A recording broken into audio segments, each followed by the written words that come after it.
परिस्तान जिसका नाम वंडरलैंड था, उसका क्रिस्टल कोड चमक रहा था, लेकिन आज उसकी चमक में थोड़ी सी बेचैनी थी। सारी परियां एक जगह इकट्ठी थीं और सबकी नजर एक ही परी पर थी जिसका नाम लारा था। लारा, जो कभी नॉर्दर्न स्काई से गार्डियन थी, आज एक मुलाजिम की तरह खड़ी थी। उसके चमकते पंख अब धीरे धीरे झड़ चुके थे। उसकी आंखों में निराशा थी, लेकिन थोड़ी सी लड़ाई अभी भी बाकी थी।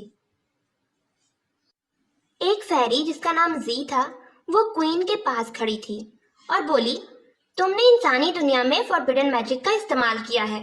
तुमने वेल के नियम तोड़े हैं और बैलेंस बिगाड़ा है। लारा ने सर उठाकर कहा, मैंने किसी की जान बचाई थी। क्या इंसानी जिंदगी कीमत नहीं रखती? क्वीन ने एक गहरी सांस ली। उसका चेहरा कसक से भरा था, लेकिन रियासत का नियम उसके हाथ बांध रहा था। लारा, मुझे अफसोस है, तुम्हें परिस्तान से निकाला जाता है। तुम्हारी यात्रा यहाँ समाप्त होती है। लारा ने आंखें बंद कर ली। एक रोशनी का गोला उसके इर्द गिर्द बना और अगले पल वो वेल के पार मानव जगत में गिर गई, अकेली, पंखों के बिना, जैसे खुद से बेगानी हो गई हो। इंसानी दुनिया उसके लिए बिल्कुल नहीं थी। उस रात परिस्तान के आसमान में सितारे कुछ फीके हो गए थे। एक गार्डियन के बिना नॉर्थ स्काइज का जादू कमजोर पड़ गया था। महर एक 13 साल की लड़की थी। हर वक्त अपने स्केचेस में खोई रहती थी। उसके पेरेंट्स उसे कहते, थोड़ा असल दुनिया में भी आ जाया करो, असल दुनिया में ही जिया करो। लेकिन महर का दिल हमेशा कहानियों और कल्पनाओं में रहता। एक छोटे से टाउन में रहने वाली महर को लगता था कि जैसे वो एक दिन एक अलग दुनिया जरूर देखेगी। उसका कमरा कहानियों की एक छोटी सी लाइब्रेरी जैसा था। वॉल्स पे हैंड ड्रॉन मैप्स थे, कबर्ड्स में फैंटेसी नॉवेल्स और बेड के पास एक डायरी जिसमें वो अपने सपने लिखती थी। उसका सबसे प्यारा स्केच था एक फेरी और उसके ग्लोइंग विंग्स वाला, जिसको उसने नाम दिया था विंग्स बियॉन्ड द वेल। एक दिन गर्मियों की छुट्टियों में महर एक पुरानी जंगल वाली पहाड़ी की तरफ गई। उसने सुना था वहां कुछ अलग सी खुशबू आती है। जंगल में पेड़ों से होती हुई धूप की हर एक किरण बहुत ही खूबसूरत लग रही थी। पेड़ों के बीच में उसने एक पुराना सा कॉटेज देखा जो आधा गिरा हुआ था। वहां से एक हल्की सी धुन आ रही थी, जैसे कोई बांसुरी बजा रहा हो या हवा ने सरगम छेड़ दिया हो। महर ने दरवाजा खोला और अंदर चली गई। कॉटेज के अंदर सब कुछ पुराना था, पर किसी कहानी जैसा लगता था। एक बुक शेल्फ भी थी जिसके ऊपर स्क्रोल्स पड़े थे। एक कोने में रोशनी थी और वहां एक लड़की बैठी थी जो बहुत ही प्यारी थी। लेकिन वो लड़की थोड़ी ना थी, वो तो फेरी थी, फेरी लारा। उसके पंख नहीं थे, शायद इसीलिए वो बहुत उदास थी। यहाँ क्या कर रही हो? लारा ने महर से पूछा, लेकिन उसकी आवाज में कोई भी इमोशन नहीं छुपा था। मैं बस एक्सप्लोर कर रही थी, महर ने कहा। क्या तुम परी हो? लारा ने हंसी से कहा, अब नहीं, अब मैं सिर्फ एक याद हूँ। अगले कुछ दिन महर वापस आई। हर दिन वो एक नई कहानी, एक नया स्केच ले आती। वो लारा से बातें करती, जादू के बारे में पूछती। धीरे धीरे लारा का दिल भी पिघल गया था। वो दोनों एक दूसरे के साथ बैठकर कहानियां लिखती। महर के स्केच में अब रोशनी भी दिखने लगी थी। एक दिन जब बारिश हो रही थी और कॉटेज के अंदर आग जल रही थी, लारा ने अपना सच बताया।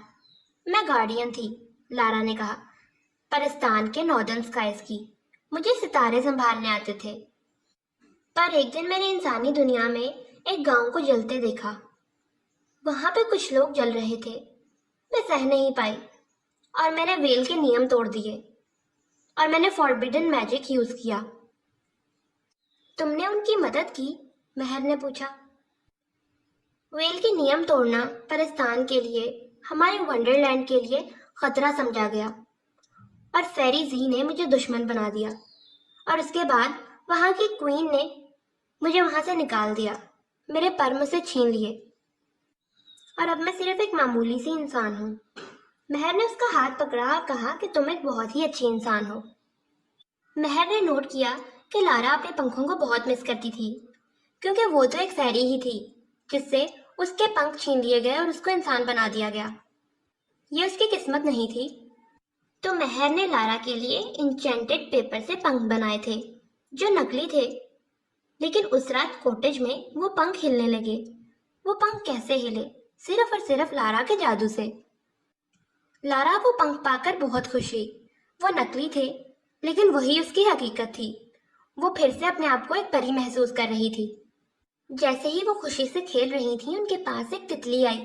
تتلی بہت ہی چمکدار تھی اور جیسے ہی وہ اڑتی اس کے پیچھے اسپارکل کی ایک ٹریل چھوٹ جاتی تھی۔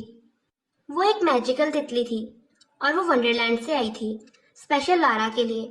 اس نے لارا کو بتایا کہ نیچر مرجھا رہی تھی، اب ونڈرلینڈ بکھر رہا تھا، کوئین کو قید کر لیا گیا تھا اور یہ سب کرنا فیری زی کا تھا۔ فیری زی کو پتہ چل گیا تھا کہ بٹرفلائی نے جا کر سب کچھ لارا کو بتا دیا ہے اور اسے مہر کے بارے میں بھی پتہ چل گیا تھا، تو فیری زی نے سپنوں کے ذریعے مہر کو ڈرانا شروع کر دیا۔ ایک رات اس نے دیکھا کہ کاٹیج میں سب کچھ جل رہا تھا۔ لارا غائب ہو گئی تھی، پر جب مہر جاگی تو وہ بٹرفلائی اس کے کندھے پر تھی۔ ایک دن کاٹیج کے باہر ایک بھیڑیے جیسا پرانی آیا، پر مہر نے لارا کی مدد کی اور اسے ہرایا۔ میں نہیں چاہتی تم خطرے میں پڑو، لارا نے کہا۔ تم نے ایک بار انسانوں پر بھروسہ کیا تھا، اب مجھے بھی ایک موقع دو، مہر بولی۔ انہوں نے ایک پراچین منتر کی مدد سے ویل کو کھول دیا۔ رات بھر ستارے ادھر ادھر گھومتے رہے اور صبح ایک پورٹل کھل گیا۔ جیسے ہی لارا نے پورٹل کھولا تو سب سے پہلی چیز جو اس کی طرف آئی وہ اس کے پنکھ تھے۔ شاید یہ سب کوئین کا کرنا تھا۔ لارا نے سوچا شاید فیری زی کے بارے میں پتہ چلنے کے بعد کوئین نے جادو کا گھیرا ختم کر دیا ہوگا۔ فیری لارا کے پنکھ اس کے پاس آئے اور اس کے ساتھ جڑ گئے اور وہ بہت خوش ہوئی اپنے پنکھوں کو پا کر۔ لارا اپنے چمکتے ہوئے ونگز کو پا کر بہت خوش ہوئی۔ اس نے مہر کو ساتھ لیا اور وہ ونڈرلینڈ واپس چلی گئی۔ ونڈرلینڈ تو اب پہچانا ہی نہیں جا رہا تھا۔ زمین مرجھا چکی تھی، ستارے بے جان تھے اور فیری زی اب اس کا ہی انتظار کر رہی تھی۔ ایک مہا یدھ ہوا جس میں مہر نے اپنا اسکیچ بک کھولا اور اس میں بنائی گئی چیزیں سب اصلی روپ میں آ گئیں۔ ایک لائن، ایک لائٹ شیلڈ اور ایک واریر۔ فیری زی ہار گئی اور کوئین آزاد ہو گئی۔ مجھ سے غلطی ہوئی لارا، اس نے کہا، تم نے انسانوں میں جو دیکھا وہ میں نہیں دیکھ پائی۔ کوئین نے دوبارہ سے اسے گارڈین بنا دیا۔ مجھے صرف ایک چیز چاہیے، انسانوں اور پریوں کے بیچ ایک پل، یہ کہنا تھا لارا کا۔ یہ سن کر مہر بہت خوش ہوئی۔ کوئین نے مہر کی طرف دیکھا اور اسے ایک اسکیچ بک دی۔ کوئین نے اسے بتایا کہ یہ اس کا گفٹ ہے اس کے ونڈرلینڈ کو بچانے کے لیے، اور اب جب بھی اس اسکیچ بک میں مہر کچھ بنائے گی تو وہ ابھر کر اس کے سامنے آئے گی جیسے کہ وہ اصلی ہو، اور یہ جادو انسانی دنیا میں بھی چلے گا۔ وہ بک پا کر مہر بہت خوش تھی اور وہ اپنے گھر واپس لوٹ گئی۔ اس نے پرستان کا ایک فلاور اپنی ڈائری میں چپکا رکھا تھا۔ اس کی اسکیچ بک میں فیری ونگز تھے اور آنکھوں میں ایک چمک تھی کیونکہ وہ بہت ہی خوش تھی۔ اس رات وہ تتلی اس کے کمرے میں دوبارہ آئی اور اس کے ساتھ لارا تھی۔ تم جیسے انسانوں کے ساتھ پرستان ہمیشہ زندہ رہے گا، لارا نے کہا۔ اس رات مہر نے پہلی بار سپنا نہیں دیکھا اور پرستان ان کا ونڈرلینڈ محسوس کیا۔